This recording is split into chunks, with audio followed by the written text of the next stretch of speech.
Assalamualaikum warahmatullahi wabarakatuh. Selamat siang, sahabat sehat Bakti ASI Brebes. Kembali lagi di sini bersama saya Dr. Bobzi Raspidi yang akan membawakan acara ini dengan bertema kesehatan mata. Ya, di sini sudah ada narasumber kami yaitu Dr. Anggun, spesialis mata, yang akan menjelaskan mengenai kesehatan mata, apa saja yang harus dilakukan pada mata kita, apalagi di era sekarang yaitu era gadget ya dok ya. Era gadget ini orang lebih senang melihat gadget dalam jangka waktu yang lama dan dapat berakibat buruk pada kesehatan mata. Ya, silakan untuk Dr. Anggun menjelaskan mengenai mata. Ya, terima kasih Dr. Bobzi. Di sini saya mengucapkan terima kasih pada Rumah Sakit Bakti ASI karena telah memberikan kesempatan untuk menjelaskan tentang Computer Vision Syndrome atau CVS yang sekarang sering sekali terjadi pada anak-anak ataupun dewasa. Dari banyaknya pertanyaan yang masuk ke sosial media di Rumah Sakit Bakti ASI Brebes, ini banyak sekali yang menanyakan tentang apa sih hubungannya HP dengan miopia atau mata minus, bagaimana cara pencegahannya, kemudian penyebabnya apa saja, kayak gitu ya. Nah, ini saya mau menjelaskan sedikit sebenarnya apa sih Computer Vision Syndrome itu. Computer Vision Syndrome itu adalah suatu kumpulan gejala yang disebabkan karena banyaknya durasi kita untuk melihat gadget. Untuk saat ini kan banyak daring ya. Yeah. Jadi anak-anak banyak yang lihat komputer, banyak ngelihat handphone, banyak ngelihat tablet gitu. Nah, karena durasi yang panjang itu menyebabkan beberapa gejala yang timbul pada mata kita. Itu seperti mata yang lelah, kemudian mata kering, merah, terasa mengganjal, kemudian bisa juga penglihatannya menjadi kabur, terasa pegal, nyeri kepala, nyeri bahu, nyeri leher, ataupun punggung gitu ya. Nah, penyebabnya seringkali karena memang durasi yang terlalu panjang dan sinaran atau glare, jadi pantulan sinar yang langsung ke mata kita gitu. Jadi ada beberapa posisi lampu yang sebaiknya dihindari. Jadi kalau untuk mencegah CVS sendiri itu kita tidak boleh lampu itu berhadapan langsung pantulannya ke mata kita. Terus tidak boleh di atas kepala kita, juga tidak boleh. Bagusnya itu kalau di ruangan kerja atau di ruang belajar anak-anak itu lampu sebaiknya posisinya di atas kanan atau kiri. Jadi tidak langsung berpantulan Berarti dengan nggak mata langsung dari kita. depan ya, Dari belakang juga sebaiknya dihindari. Karena dari belakang sinar ke komputer kita terus mantul ke mata itu berarti, menyebabkan kabur juga ya. Nah, bagaimana cara pencegahannya? Cara pencegahannya tentu saja kita harus periksa ke dokter mata. Kemudian apalagi kalau untuk anak-anak itu di polimata sekarang banyak sekali anak-anak yang datang dengan minusnya sudah tinggi gitu. Mungkin karena anak-anak itu kan toleransi untuk melihat jauhnya dia lebih banyak, jadi dia nggak terlalu merasa gitu. Saya harusnya pakai kacamata tapi nggak dipakai, akhirnya datang ke polimata itu sudah dengan kondisi mata minus yang tinggi, jadi minus 5, minus 6 kayak gitu. Nah, kalau sudah seperti itu sudah agak sulit untuk memperbaikinya ya. Nah, terus yang kedua, untuk posisi duduk dari anak-anak itu harus diatur juga, harus diatur sedemikian rupa sehingga tidak menyebabkan kelelahan. Jadi anak-anak itu tidak boleh posisi menunduk pada saat belajar itu. Komputer juga jaraknya harus sejajar dengan mata kita, paling tidak sejauh satu lengan ya. Satu lengan. Berarti segini. Satu lengan. Kemudian untuk pengetikannya itu juga tidak boleh sampai menunduk karena dia akan menyebabkan pegal di daerah leher, terus sakit kepala kayak gitu ya. Kenapa? Jadi apabila anak-anak atau kita sendiri ya melihat gadget dalam jangka waktu misalnya durasinya sudah 2 jam, itu lebih baik diistirahatkan dulu 20 menit. Jadi yang 20 yang pertama itu adalah 20 menit. Jadi istirahatkan mata selama 20 menit. Kemudian 20 yang kedua adalah kita melihat sejauh 20 kaki. Jadi 20 kaki itu sekitar 6 meter. Ya, berarti anak usia di bawah 2 tahun tidak boleh ada screen time atau tidak boleh dikasih gadget ya dok ya. Ya, jadi untuk para orang tua yang ada di rumah, sesibuk apapun kalian, itu jangan berikan gadget pada anak di bawah usia 2 tahun karena itu tadi tidak direkomendasikan. Seperti itu. Oh ya dok, tadi juga ada pertanyaan yang belum terjawab ya dok mengenai lepas pasang kacamata atau boleh nggak pakai soft lens pada anak. Jadi sebaiknya memang untuk aktivitas sehari-hari tetap digunakan. Karena gini, kalau pada anak-anak itu dia akomodasi ya, maksudnya fungsi penglihatan matanya dia itu beda sama orang dewasa. Dia lebih kuat untuk melihat jauh, lebih bisa mempertahankan dirinya untuk melihat jauh. Padahal sebenarnya dia udah butuh kacamata, tapi dia masih bisa mempertahankan refleks akomodasinya dengan baik gitu. Jadi dia nggak ngerasa kabur gitu. Nanti kalau misalnya udah tinggi minusnya baru ngerasa kabur. Jadi sebaiknya memang dipakai terus gitu. Terus bagaimana dengan pemakaian kontak lens? Kalau seandainya minusnya itu sudah terlalu tinggi, itu memang untuk anak-anak boleh pakai kontak lens karena dia frame-nya biar nggak terlalu berat ya. Cuman memang kalau memakai kontak lens itu harus menjaga kebersihannya gitu. Karena kan dia harus dicopot terus harus dipakai lagi kayak gitu. Karena kalau nggak dibersihkan itu nanti timbul efek yang lain, bisa infeksi karena kontak lens gitu ya. Jadi ya sebaiknya sebelum menggunakan kacamata ya dicegah dulu dengan butuh kontak lens atau ada rekomendasi umur nggak sih dok? Maksudnya pada anak usia berapa tahun boleh dipasang soft lens atau anak umur 6 tahun 7 tahun boleh nggak sih? Sebenarnya kalau soft lens itu balik lagi ke kebersihan dari kontak lensnya sendiri. Kalau anak-anak 6 tahun atau 5 tahun sih saya rasa mungkin dirinya sendiri nyopot pasang, ngucek-ngucek itu pasti beresiko banget gitu ya.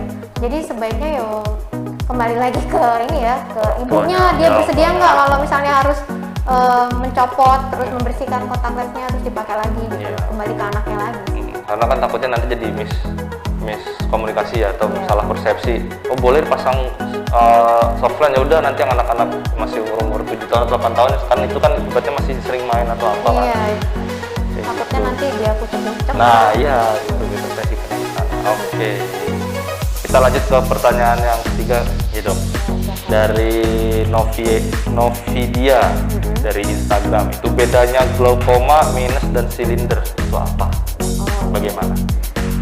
Terima kasih pertanyaannya. Kalau untuk glaukoma glaukoma itu adalah kelainan saraf di mata yang disebabkan karena adanya penekanan dari tekanan bola mata yang tinggi, yang terlalu tinggi. Jadi karena tekanan bola mata yang terlalu tinggi, akhirnya saraf matanya itu menjadi kurang baik atau rusak. Biasanya gejalanya kalau glaukoma sendiri itu dibagi menjadi dua pada umumnya. Ada yang sudut terbuka dan ada yang sudut tertutup. Kalau sudut terbuka itu dia cenderung gejalanya ringan, bahkan nggak bergejala. Tapi kalau sudut tertutup itu biasanya datang matanya sudah merah, tekuk, terus sakitan gitu ya, karena tekanan bola mata yang tinggi. Nah, yang paling berbahaya itu yang justru glaukoma yang sudut terbuka karena dia tidak bergejala.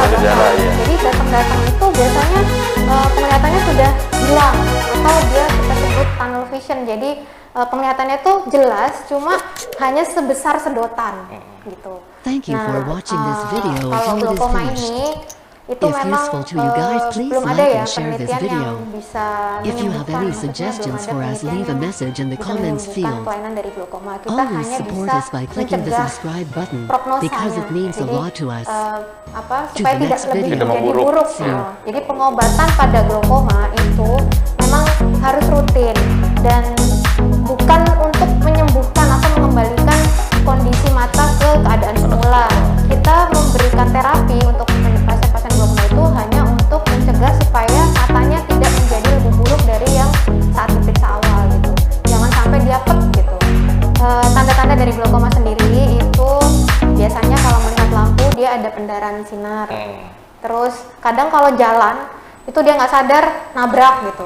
Jadi lagi jalan tiba-tiba kok nggak kelihatan gini, sisi sebelah kanan nggak kelihatan, sisi sebelah kiri nggak kelihatan. Nah itu makanya kita sebut tunnel vision. Jadi yang kelihatan hanya sentral aja. Seperti melihat lorong deh gitu ya dok.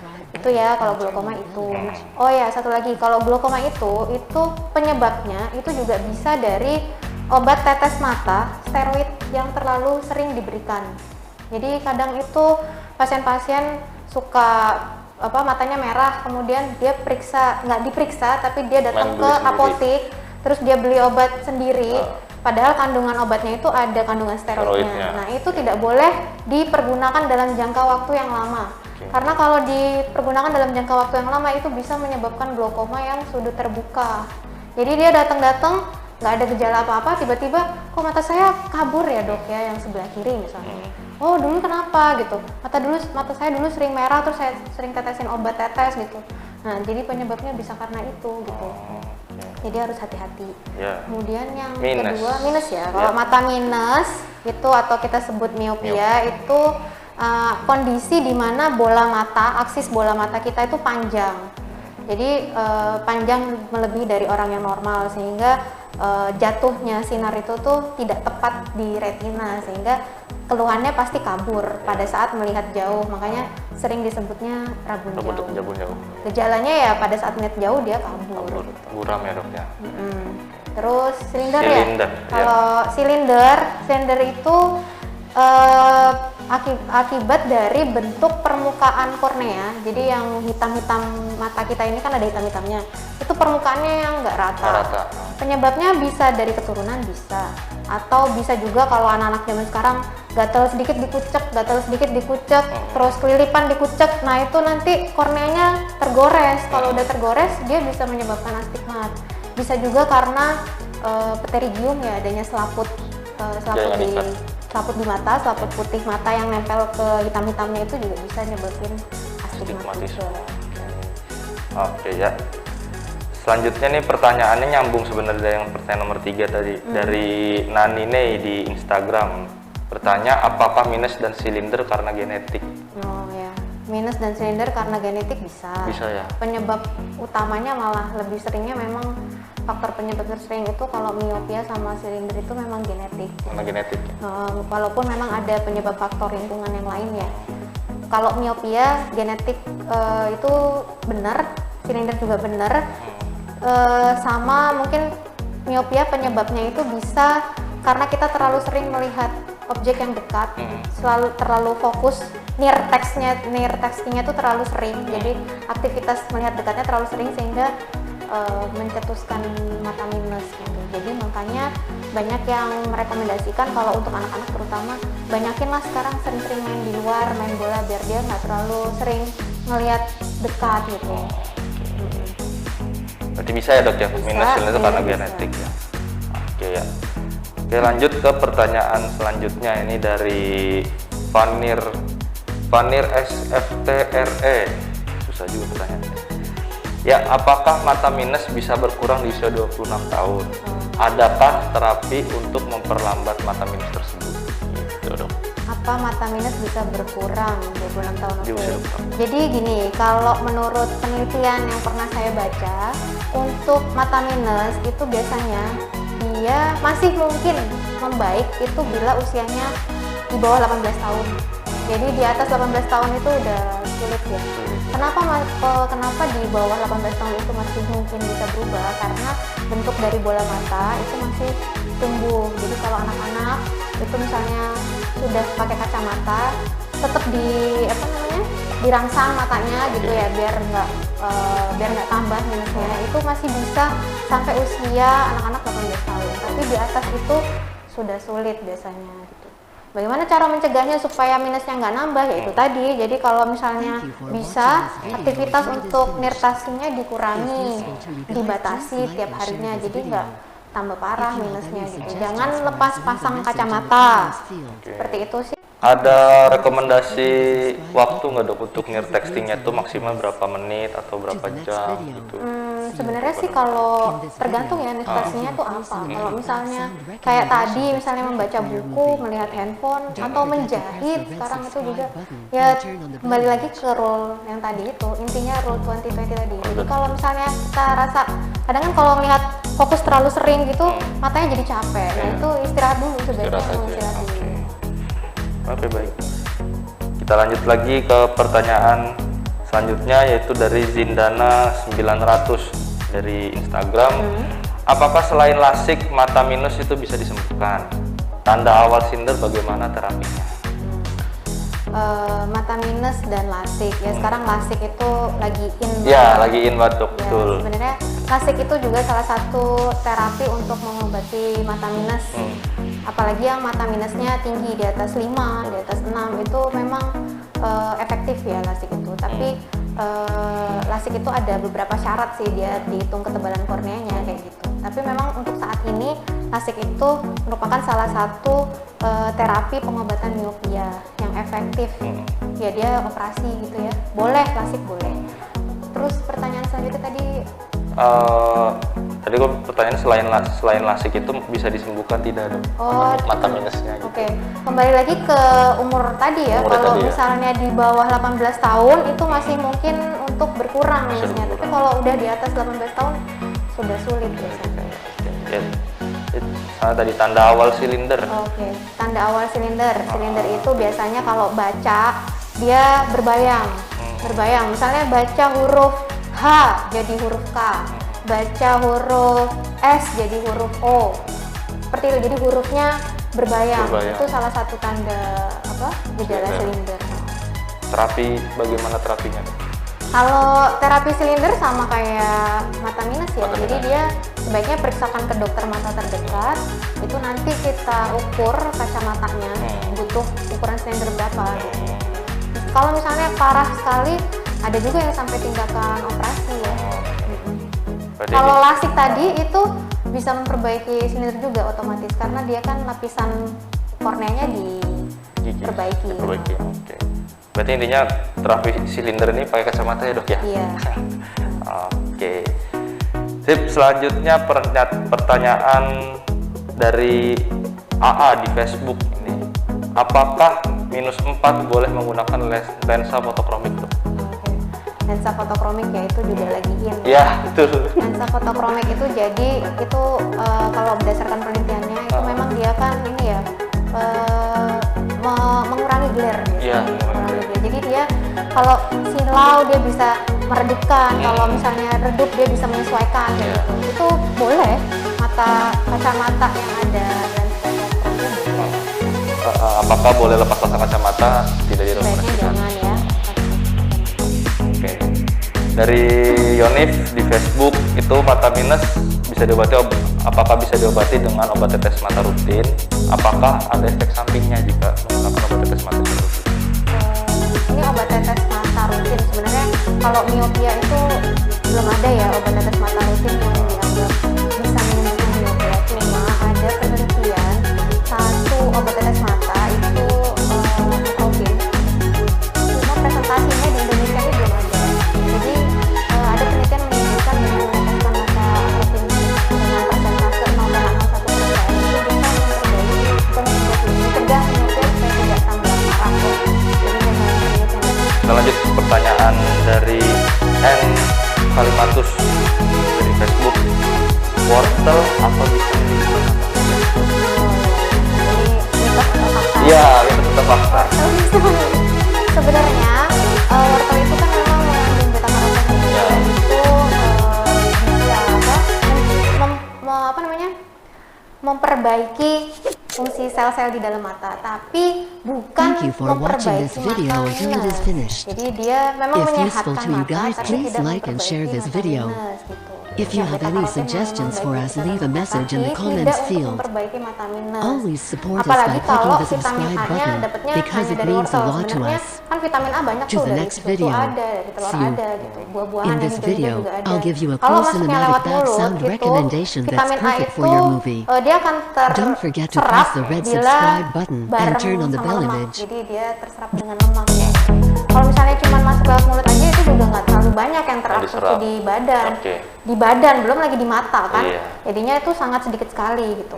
Kalau untuk memang ada beberapa vitamin A suplemen yang banyak dikonsumsi sama orang-orang itu kalau untuk dewasa biasanya kurang dari 10.000 IU ya. Oh, unit. Oke. Kalau lebih dari itu ada yang sebut kalau vitamin misalnya jumlahnya dalam jumlah banyak itu bisa menjadi racun, itu benar ya. Jadi kalau misalnya vitamin A dikonsumsi berlebihan, misalnya pada ibu-ibu yang sudah menopause itu dia bisa menyebabkan osteoporosis lebih cepat gitu. Efek sampingnya juga banyak, bisa mual, muntah, pusing kayak gitu ya.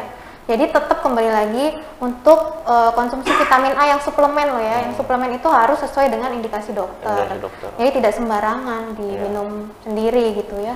Ya seperti itu. Ya berarti baik lagi tadi ya, wortel itu mitos bisa menyembuhkan mata minus atau enggak. Dan apabila ingin mengkonsumsi suplemen tadi vitamin A itu harus dengan anjuran dokter ya dok ya. Oke dok, lanjut ke pertanyaan selanjutnya dari Facebook. Ini ada Sunan Sing Adipana bertanya, apa mata minus bisa sembuh? Kenapa awal memakai kacamata itu pusing?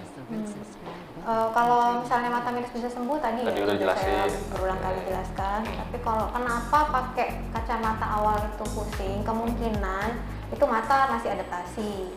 Atau bisa juga dia ada silindernya. Silinder itu memang kalau silindernya tinggi, lebih tinggi dari minusnya itu biasanya memang dia cenderung lebih pusing ya. Terus bisa juga frame dari kacamatanya yang kurang pas gitu, bisa itu sih. Rata-rata sih karena memang adaptasi awal ya dok ya. Kalau udah sering dipakai nanti lama-lama biasanya pusingnya hilang. Ya sih, kadang saya aja kalau pakai kacamata awal-awal emang pusing. Atau mungkin bisa juga kalau misalnya dia ternyata memang udah pakai kacamata itu lama tapi kok masih tetap pusing ya, itu mungkin ukurannya yang kurang pas. Perlu ya, jadi dikoreksi mungkin harus lagi. dikoreksi ulang gitu. Ya pertanyaan selanjutnya dok, dari Narti Rionat di Facebook ini, saat ini melihat dekat burem dan sering gatal berair. Kenapa? Dan terapinya bagaimana? Seperti itu. Ini sebenarnya melihat dekat, kenapa dulu nih? Kalau misalnya sama kayak tadi, maksudnya karena melihat jet-jet, ya kemungkinan dia kena computer vision syndrome ya. Jadi yang ada keluhan mata merah, pegel, terus berair itu bisa gitu. Ya cara mengobatinya ya itu tadi dengan rule of 2020 tadi. Jadi harus istirahat dulu matanya. Kalau memang nggak berubah ya sebaiknya diperiksakan ke dokter mata terdekat ya, biar kita cek gitu matanya kenapa. Kalau misalnya dia lihat dekat tapi usianya sudah di atas 40 tahun, ya mungkin karena dia presbiop atau rabun dekat, jadi butuh kacamata dekat gitu. Seperti itu ya. Berarti ini penyebabnya dulu nih karena apa ya dok? Kalau karena gadget ya tadi udah dijelasin di depan ya kan, bisa karena computer vision syndrome. Pertanyaan selanjutnya dok dari Vivi_Yongmin. Iris, ya kayaknya ini ada turunan Koreanya dok. Iris biru dan coklat, mungkin perbedaan kali ya, atau apa dok? Ini cuma pertanyaan iris biru dan coklat. Oh, ini kayaknya mungkin dia maksudnya bertanya kalau orang tuanya beda warna iris gitu kan ya. Kalau misalnya bapaknya ternyata irisnya warnanya biru, terus istrinya warnanya coklat, terus anaknya warnanya apa nih? Apakah biru coklat atau biru atau coklat gitu ya? Atau campuran ya? Oke, ini kalau berdasarkan penelitian yang saya pernah baca, memang kalau ini jarang sih sebenarnya ya kasusnya di Asia loh ya. Untuk perbedaan warna iris itu sama halnya kayak perbedaan golongan darah. Jadi tergantung mana yang dominan dan mana yang resesif. Resesif tuh maksudnya yang jarang diturunkan. Kalau dominan tuh kan yang sering diturunkan. Kayak misalnya kalau golongan darah bapaknya A, ibunya B, ada yang anaknya ada yang A, ada yang B, ada yang AB gitu. Nah ini sama. Jadi tapi kalau di Asia, untuk warga Asia itu mata dengan warna iris yang gelap itu lebih dominan. Jadi kalau berdasarkan penelitian untuk warga Asia itu sekitar 70% yang diturunkan untuk warna coklat atau warna gelap gitu. Sementara untuk yang warna biru dia cenderung resesif, jadi jarang sekali diturunkan gitu. Tapi kalau ditanya warna mata anaknya apa, ya bisa, tetap bisa. Cuma dia balik lagi kalau warna biru itu resesif, jadi sangat. Ya pertanyaan selanjutnya ini dari Atul_Alfat. Mata merah mengganjal setelah kelilipan, apakah boleh dikucek atau tidak? Seperti itu. Kalau memang mata Anda merah setelah kelilipan, itu sebaiknya memang jangan dikucek ya. Nanti bisa luka korneanya. Kornea tuh yang hitam-hitam di mata ini nanti takutnya luka. Karena gesekan dari kucekannya itu kan. Nah kalau sudah luka, itu udah agak repot ya. Baliknya udah agak susah gitu. Pengobatannya agak lama. Nah, mungkin apalagi? Ya, selain dikucek kan ada yang kadang orang nggak dikucek, jadi kucek ditiup aja sini. Nah itu juga boleh nggak sih dok aslinya dok? Ditiup boleh-boleh aja sih, selama pokoknya nggak menggores kornea boleh-boleh aja. Nah, kelilipannya tuh tergantung dulu, kelilipan apa dulu. Kalau misalnya kayak binatang gitu ya, ditiup kayaknya nggak akan berpengaruh ya kalau dia nempel di situ gitu. Kalau debu mungkin masih bisa, atau serpihan-serpihan debu gitu masih bisa. Tapi kalau kayak binatang atau yang nempel gitu ya, sebaiknya langsung diperiksakan ke dokter mata ya. Jangan meneteskan obat sendiri gitu. Berarti yang direkomendasikan untuk awal dok, kalau kelilipan tuh harus ngapain sih dok? Kan nggak boleh tuh dikucap, ditiup juga. Kalau misalnya kelilipan itu sebaiknya memang merem aja dulu. Merem aja dulu. Kalau misalnya di rumah ada cairan steril, kayaknya kalau steril di rumah nggak ada ya. Sebaiknya sih memang dapat obat tetes, tapi itu kan sekali lagi harus berdasarkan rekomendasi dari dokter mata gitu. Soalnya kalau misalnya kelilipan, sekali lagi kalau kelilipan beli obat tetes sendiri yang mengandung steroid tadi itu bahaya ya. Apalagi kalau ada lukanya itu nanti bisa jadi ulkus.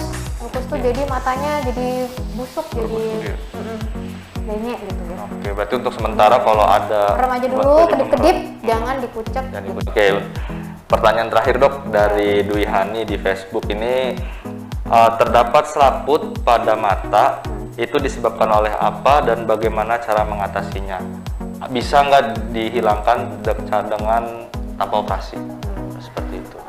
Oke, kalau selaput, jadi itu selaput mata yang tumbuh sampai ke kornea itu biasanya kita sebut dengan pterygium ya. Pterygium itu memang ada derajatnya dia. Kalau misalnya udah sampai ke kornea, udah hampir menutupi setengah dari mata yang hitam-hitam itu, memang sebaiknya dioperasi gitu. Karena kalau sampai saat ini sih belum ada obat selain operasi yang bisa menyembuhkan pterygium. Jadi untuk pterygium, tindakan terapinya selaputnya itu harus diangkat, dihilangkan di situ supaya tidak menempel di korneanya.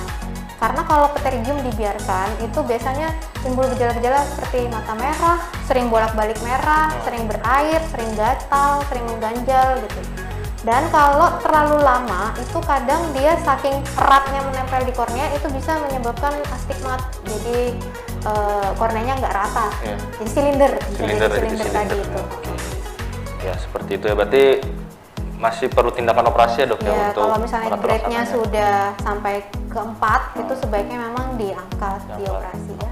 Kalau grade-nya di bawah 4? Kalau grade di bawah 4 paling kita hanya mengobati radangnya aja, jadi merahnya aja gitu. Oh ya, untuk penyebabnya biasanya penyebab paling sering pterygium itu dia karena terpapar sinar matahari yang terlalu sering gitu, atau ibu-ibu yang sering memasak itu terkena asapnya, hawa panas asap itu bisa. Dan juga ada orang-orang yang memang bakat-bakatan seperti keloid gitu loh. Jadi memang ada orang yang misalnya bertani gitu, dia sama-sama kerjanya di luar tapi kok yang ini pterygium, yang ini enggak. Nah itu kembali lagi ke bakat-bakatan juga gitu. Jadi nggak semuanya bisa terkena pterygium gitu ya. Ya, baik, terima kasih Dokter Anggun, spesialis mata yang sudah menjawab beberapa pertanyaan dari sahabat sehat Bakti Asi Brebes ya dok. Sama-sama. Ya, dari semua pertanyaan itu berdasarkan postingan di IG dan Facebook Bakti Asi Brebes akan ditentukan 3 ya dok ya, 3 pertanyaan terbaik yang jawabannya itu bisa mengedukasi semua masyarakat. Seperti itu. Di sini sudah kita tentukan 3 pemenangnya, yaitu yang pertama Novidia dari Instagram ya, pertanyaan di Instagram. Ya, selamat untuk Novidia, sudah menjadi salah satu pertanyaan terbaik. Selanjutnya ada Wiwi Nuryati dari Facebook ya. Itu juga pertanyaannya cukup bagus. Selamat untuk Wiwi Nuryati. Dan yang terakhir ada Lilis Indahwati di Facebook ya. Itu juga pertanyaannya tadi cukup bagus dan jawabannya juga bisa untuk mengedukasi banyak sahabat sehat Bakti Asi Brebes di sini. Ya, selamat untuk ketiga pemenang yang sudah mendapatkan menjadi pertanyaan terbaik. Mungkin selanjutnya nanti hadiahnya akan dihubungi oleh pihak admin dari Bakti Asi Brebes. Seperti itu. Ya, mungkin cukup sekian Tanya Dokter Bakti Asi Brebes bersama Dokter Anggun spesialis mata. Terima kasih atas pernyataan-pernyataannya dan edukasi mengenai kesehatan mata ya Dok ya. Mungkin nanti di lain kesempatan kita akan bahas lagi mengenai tema-tema yang lain seputar kesehatan mata. Ya, di sini akhir kata, wabillahi taufiq wal hidayah. Wassalamualaikum warahmatullahi wabarakatuh. Waalaikumsalam warahmatullahi wabarakatuh.